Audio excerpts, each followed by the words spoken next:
So before I start, just a couple of challenges that I'd like to let you know that I'm having. The first is obviously it's the last session before lunch, so we know the struggle is real. And the second thing is that unfortunately I'm talking about backup today. And the challenge is that backup is not exciting. It's not market leading, but it is very important, right? So we'll get a bit into how we try and address that. And then the last challenge is there's been a lot of conversations with regards to AI. And as mentioned before, I'm rather good looking, but I'm not very bright. So I will be giving away a couple of books around AI if you ask some good questions. All right. So what is it that StorVault does? So very simply, we focus on cloud-based backup and cloud-based storage services. Oh, look at that.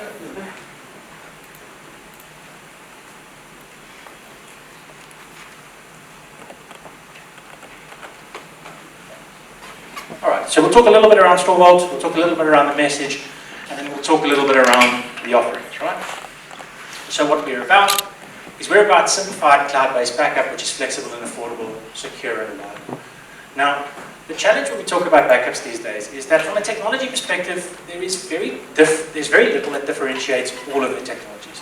They all do pretty much the same thing. They take data, they encrypt it, and they move it to another area.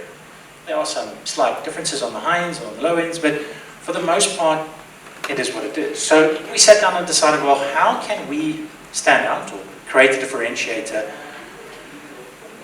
that is valuable to the customer? So we thought about a few things, right? We thought about all of the negative things associated to either procuring, deploying, setting up, configuring backups, and what could be addressed or what could be removed. And we came up with the following thing.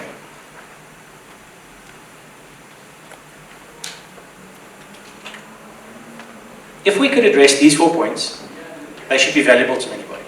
So can we reduce the time that it takes to procure, to provision, to deploy, and to set up? Because if we can give back the customer time, we can give them back money. Can we reduce complexity?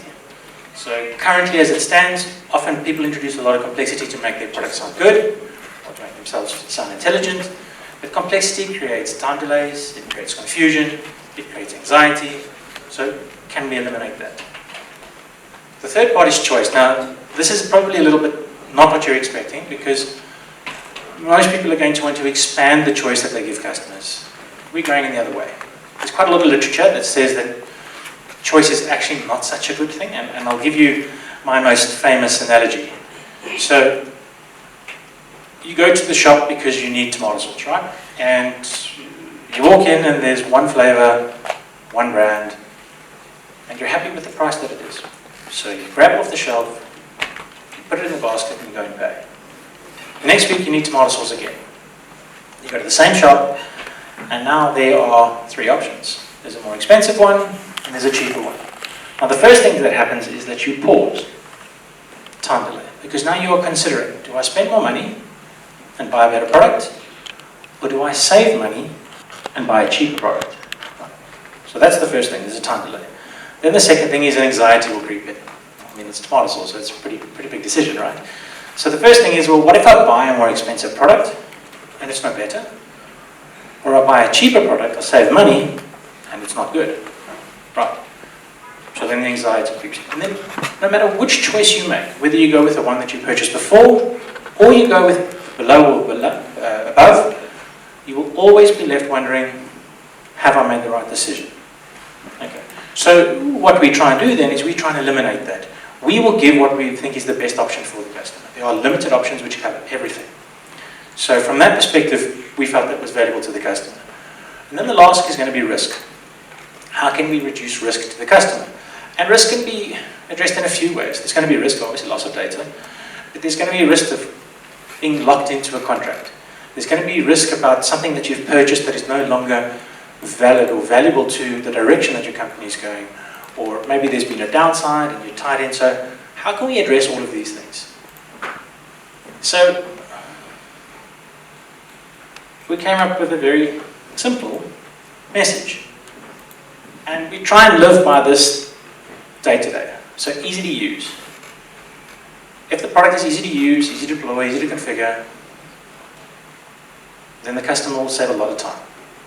If it is easy to understand, there's a much lower chance of there being a misunderstanding of what they are being sold. If it is easy to cost, and I think this is an important conversation to have as well. If we go back to original conversations, I used to work in distribution a little while ago, and what would happen is the customer says, cool, I need to back up this environment. So we said, that's fine, we'll do a bill of materials for you, but I need the following information. How many virtuals, how many physicals, how many databases, a whole bunch of variables, right? You get the variables, you do the bill of materials, you do the quote, the customer procures, and then obviously what happens is that the information that you've received is slightly off. Maybe the virtual was confused with the physical, and now they're at a different price point. So what happens is, there is a problem now. And it's usually a costing in the wrong way. Right? So can we make this easy to cost so that we can eliminate these problems? And then the last is predictable costing. And I think this is extremely relevant when we talk about cloud-based services. So, Azure and AWS have got great services. The challenge with those services is, how do I understand what my cost is going to be month to month? They can scale out of control really quickly, and with no mechanism to understand why. Right. So this is what we go to market with. Can we make it as easy to use as possible? Is the message and what we deliver easy to understand? Is it easy to cost so we don't make mistakes? And can we give you a predictable pricing point? And now this is probably the most difficult part of the conversation, is the service offerings that we have. Because, again, like I mentioned earlier, backup is a backup. What we try and do to make both the partner and the customer's life easier is simplify this whole thing. We want to make it easy to take on board. Right, so as mentioned earlier, we've got two arms, cloud-based backup and cloud-based storage services, and we'll talk about them separately now. So, very simply, the first service is backing up of endpoints, so desktop and laptops. And the way that we try and take away the complexity, or at least the misunderstanding, is we license it per user. It has unlimited capacity with a straight 12-month retention. Now the advantage of this is we don't have to worry about doing analysis on all the machines and how much data they've got, where they reside. It's not important. Once you provision the service, the application is pre-configured. It's already got a pre-selection which you can expand, but it's a very simple process of creating the customer, provisioning the service, and off we go. The engineer just installs the agent and it kicks off. Right. So really nice and simple and really easy. Now do we sell a lot of this, or is it important in the market? The desktop and laptop consumption these days, or backup at least, is going down purely because of the adoption of Office 365. Most of the data these days is sitting either in SharePoint or OneDrive. But from a compliance perspective, there is still some value in it, particularly in the government sector.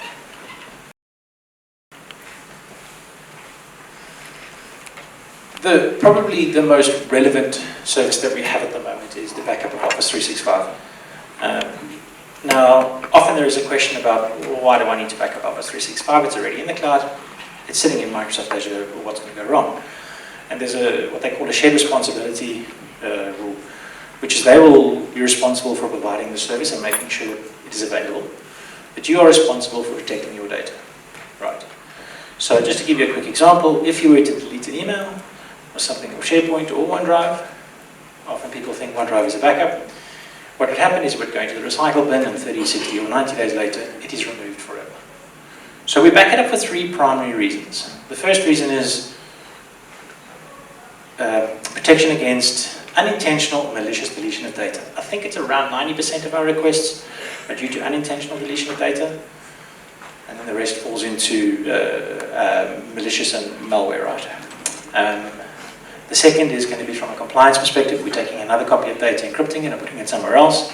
And then the third is going to be, it's the final and last resort against ransomware or malware that we can recover to a point in time before it hit the environment. Right. Now, probably the nicest or the biggest advantage of this service is that regardless of the size of your environment, we can create a customer, provision it, configure it, set it up, and start the backup within 45 minutes. It's as quick as that. And that's the whole idea that we wanted to address. We wanted to take away the traditional mechanism that you would request a quote that maybe take a day. You would then accept it. It would go for budget approval. You would place the order. A day or two later, the license would come, and the disk would arrive. You would install it, and say 5 to 7 days later, you're up and running. We can be up and running within 45 minutes. Right. I don't have it here, but the new service that we've just recently launched, and it's actually quite relevant, it sits in the same sort of tier or platform. It's backup for Active Directory and Entra ID. The reason why that's quite valid at the moment is that there seems to be an increase in attack on not going after Office 365 anymore, because there's a lot of focus on that. If you break the permissions, if you just break Active Directory, you'll break access to the data anyway. So it's a good mechanism to back up the Active Directory. It also does have some administrative value, meaning that you can do a backup from day to day and compare it to see if there were any changes to the previous day. So in the large organizations, that's quite nice in just managing your Active Directory. You can recover to the day either granularly or full tree recoveries.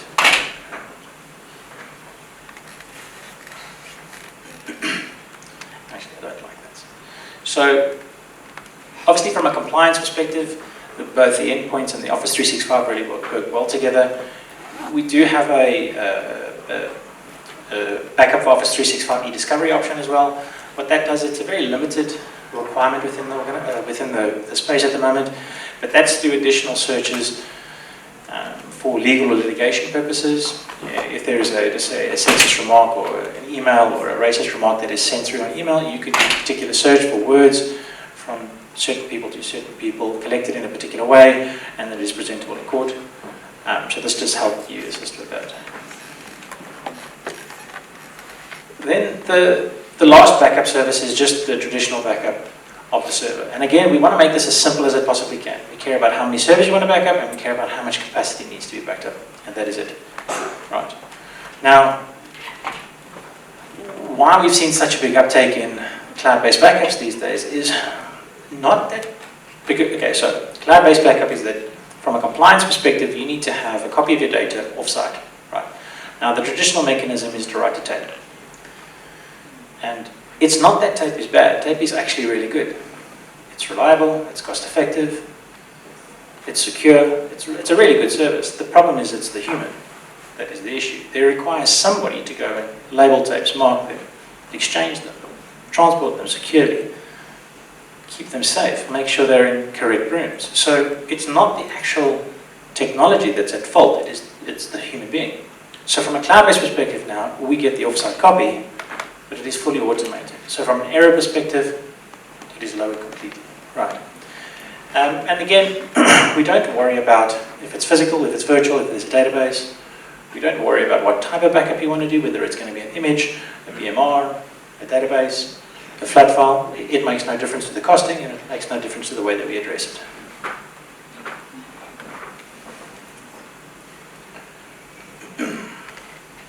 So obviously all of these backups need to go somewhere, and we've got a big hyperscaler that sits in Terrico. So behind the big hyperscaler, we've got another hyperscaler, a whole bunch of storage, and we can provide this storage, provision the storage to applications that can write to it. So it's called S3 Object Store. It's something that you might be familiar with if you're familiar with AWS and Azure. They both offer S3 Object Store, right? So again, we need some advantage or differentiator within this space. And right in the beginning, we mentioned one of the points was predictability. So we're not based, our pricing is in rounds, so there's no rate of exchange variance. But also what we do is, if you use our competitors, they will charge you for the data that has landed, as do we. But if you read the data, or you retrieve the data, there's a cost associated. It's called egress and transactional fees, and which we don't, right? Now this is just a costing mechanism difference, but it has a huge advantage in the way customers use this. So just think of it as this way. You've budgeted for 100 Rand a month because you know how much data you have. But because you did an unplanned read or an unplanned restore, your bill goes to 120 within that month. Who pays for it? How do you budget it? It creates a huge problem, right? So predictability is an extremely important part, particularly when you're working in subscription-based models, which I'll get into a little bit later. So from that perspective, we've got a clear advantage over our competitors. And I'm not here to knock the competitors that offer great services, they do. But I need something to stand out. I need you guys to look at us rather than them. right? We need to give you benefits that they don't give you, right? Okay.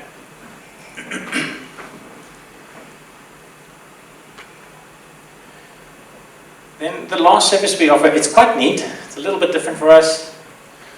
It's called FileSpace, and it's a cloud-based NAS, but what it is primarily geared for is for collaboration on large files. So the market that is really adopted, it's kind of geared for the market, is the post-production and production houses. So the challenge that they have is that when they go and create a documentary or a series, they film these things in 4K and 8K high res, and the file might be 100 gigs. And they need to get that file to the sound editor or the colorist who happens to be in another city.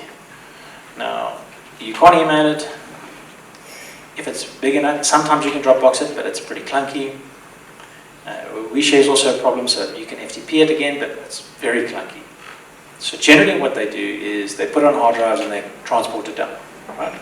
And this creates three challenges. There's a cost associated with the transportation. There is a risk if it's lost, stolen, or broken. And then from a collaborative perspective, it's clunky because you lose a lot of time. It reaches the colorist, they do the editing, it then comes back, if it needs to go back, so it's a bit of a challenge. Now, any cloud-based storage service, and I'm sure you've all worked on SharePoint, latency is the concern. So the minute the file is slightly big and you double click on it, you have to wait for the whole file to download, and then if you edit it, the entire file gets uploaded. So in order to address this, FileSpace, we stream the data down. So it doesn't matter how large the file is, if you double click on it, it'll open almost immediately. And if you need to edit it, you can edit it online, even with a very minimal connection. So what this now allows our customers to do is to have a centralized location where they keep all of their large files, and they can get internal or external editors certain access, like you would do with Active Directory. You give privileges to certain files and folders, and they can access it and edit it online. So, in theory, it is presented, well not in theory, it is presented as a NAS, as a local NAS, and it gives you the same performance as a local NAS, yet it's in the cloud. Another advantage is that you don't have to pay for what you're not using. So if you buy a normal NAS, or any type of storage, you always have the problem about how much do I provision. So as an organization, maybe you've got 2 terabytes of data that you need to store. You don't buy a 2 terabyte NAS because data grows, right? So the question is, how much do you buy? Do you buy 4? Do you buy 6? If you under provision and you buy too little, you've got to buy again, which is a problem. And if you over provision, then you buy storage that you never use. From a file space or a subscription-based model, you're only ever going to pay for what you use. Okay, so there's a huge cost saving in that as well. Now, I mentioned earlier about the model that we use is a subscription-based model.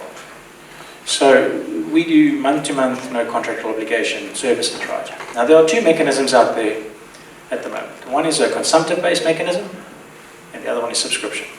So consumptive-based is mostly what our competitors use, and that is a very fluid up or down mechanism, meaning if you use 10 in the month, your invoice goes up to 10. If you use 8 the next, it goes down to 8. Right? Nice and simple. The challenge and the risk is that there is no quality control, there's no checks. As an example, if you accidentally install too many agents, or you upload too much data, and you realize an hour later, you pull it off, you will get invoiced because it will be based on peak usage. Right. So we use something slightly different called a subscription-based model. It's similar, but there's some clear advantages to it. So if you need 2 terabytes of data, as an example, or capacity, you create a subscription for 2 terabytes. If you exceed the 2 terabytes, you will get a notification to say you've exceeded your subscription bin, and you'll have a 7-day window to either reduce consumption or upgrade their subscription. So what that does now is it gives you visibility into what's going on. It notifies you, okay, yes, I am growing, so there's an anticipated cost coming, or we've made a big mistake. So we had a customer who, I think, had a 20 terabyte backup. The engineer made a mistake and enabled encryption. So it stored as a brand new backup and reseated another 20 terabytes. We picked it up the same day. We notified them and said, guys, you've gone from 20 to 40, what's going on? They said, cool, it was an error. They reduced the consumption within the 7-day period, no cost. Now again, I have to mention the competitors. On the other side, you will just get invoiced. So the subscription-based mechanism does require some interaction, but it safeguards customers experiencing unnecessary and unanticipated costs. Right? Again, it goes down to the conversations about making things predictable. Right? It's very hard to buy something or buy into something if you're not sure what it's going to cost you.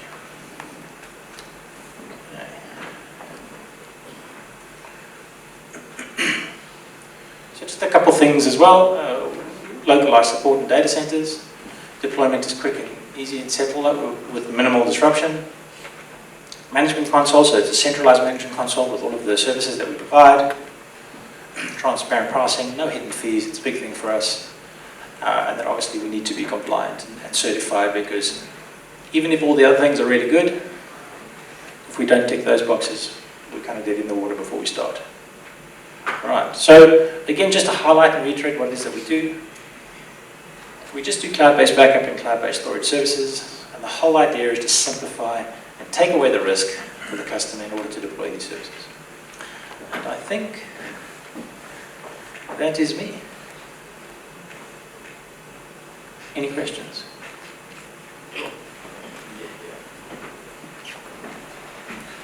Hi, thank you, Derek, for the presentation. I have sort of a two-in-one question. Yep.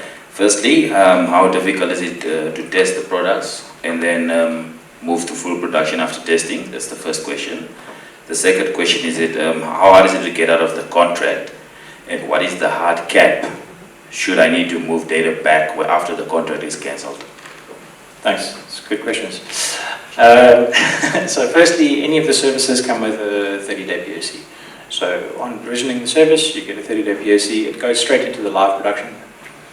And quite simply, if you're happy with the way it's going, you just let the trial convert into a paid subscription. It'll upgrade and carry on. So nice and simple. From a contractual perspective, it's a month-to-month. There's no penalties if you cancel. There's just a 30-day period, right? So that's obviously just to. And the reason why we have the 30-day period is often the customer will need to move data or restore data. Again, there's no costs associated to it. It's just a time frame that we just need to manage. Anything else? Sharp, I'll give you a book, by the way. Anything else?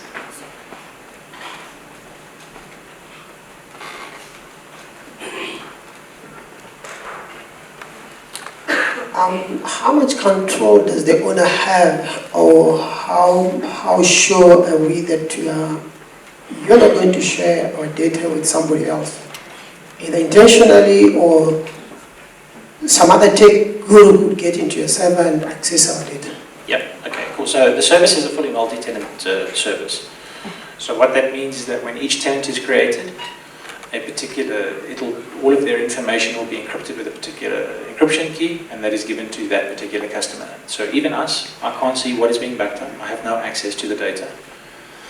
And then the second question to that is, with all of our compliance, our ISO 27000 and 9001, those are to ensure that we have proper policies and mechanisms in place not to breach.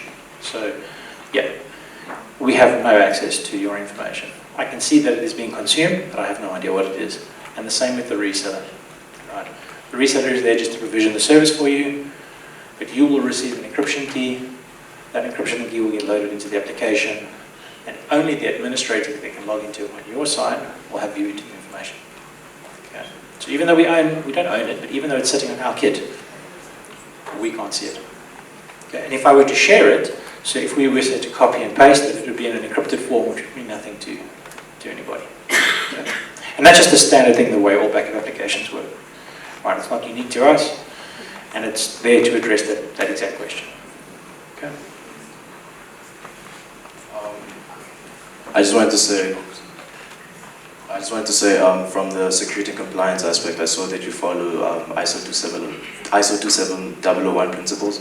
I just wanted to confirm whether you also follow security and compliance measures such as, AES 256 encryption, TLS security, POPIA regulations, GDPR, and also let's say you are working with highly regulated sectors like the financial industry, for an example. They're also required to be or to follow the Bank of Namibia's data protection guidelines. I just wanted to ask, is there any, do you follow that as well? Yeah, so, okay, I'll I'll know some of it, not all of it, but we can get into some of the detail. So from a GDPR perspective, so POPI is very much linked to GDPR, but if you are dealing, just say we've got a multinational company that we're backing up, and we're backing up Office 365 as an example, we can select the data center. So a European branch can back up to the European data center, and that then will meet the GDPR issues, right? From a banking institution, we've got 2 banks that write into our data center. So from that perspective, yeah, I would think we would meet most of those requirements because we had to jump through all of those hoops before they would buy. And we are, what are we? It's a Panerai. I think our environment is measured by one of the banks. They run it. It's just basically we have to hit a certain percentage rating of security. It's a live scan or monitoring of our system. I think we have to hit 97%, and if we are lower than that, we've got 2 weeks to comply, whatever it is. So from that perspective, yes. And then the 256A is, yeah, all applications these days, both the backup application as well as the file space, all encrypted data and in transit with 256. Okay. Cool. I just want to know, because I read one of the points is localized data center, so I just want to know what that means for the Namibian context. Yeah, that's a good question. So currently the localized data center is in South Africa, and I know there's been a lot of conversations around this, particularly with Namibia wanting to keep data locally. So there's 2 sort of ways we answer this question. The first is from an Office 365 perspective. The data is already in Azure, so that's fine. That's not going to be too much of a concern. Where the biggest concern seems to be is that taking server-based data and moving it out, right? Now, at the moment, we don't have anything local, but part of this trip was to try and identify the size of the market to see if we're going to put something local. We might have something coming in the next few months which will allow us to write to a local data center, but we're not there yet. We first need to understand just how big the market is, what the adoption would be. It would be a big investment for us, so we are looking at those sort of things. All right. Okay. Hi. On the instance of like the archiving part of the file space, what happens after the retention period? Say I leave something there and forget about it. I go back maybe 5 years to go look for it and it's past the retention period, but then... Okay, so again, I have to answer that in 2 things. So with the file space, you're presented as a drive letter and you can put information on. As long as you keep that information on that space, it'll be there forever, right? But there is an option which is called snapshotting. And you can snapshot that data every hour. So if you were to delete that information, you could recover from a snapshot. So either maybe there was an edit mistake or somebody accidentally deleted. Now that you can keep for as long as you want. You can keep it for 1 day or 10 years. It doesn't matter. All right. Okay. That is completely in the customer's control. Okay. And out. Thank you again, Derek, for the opportunity. I only get 1 book, eh? Yeah. I'm asking for a friend though. How easy is it to get a POC in place? Yeah, how easy? Yeah, it's pretty easy. Just contact SALT, and depending on what you want, it'll take around 45 minutes to. Some of the only time there is some delay is if we're doing one of the storages. There's a 24-hour provisioning period.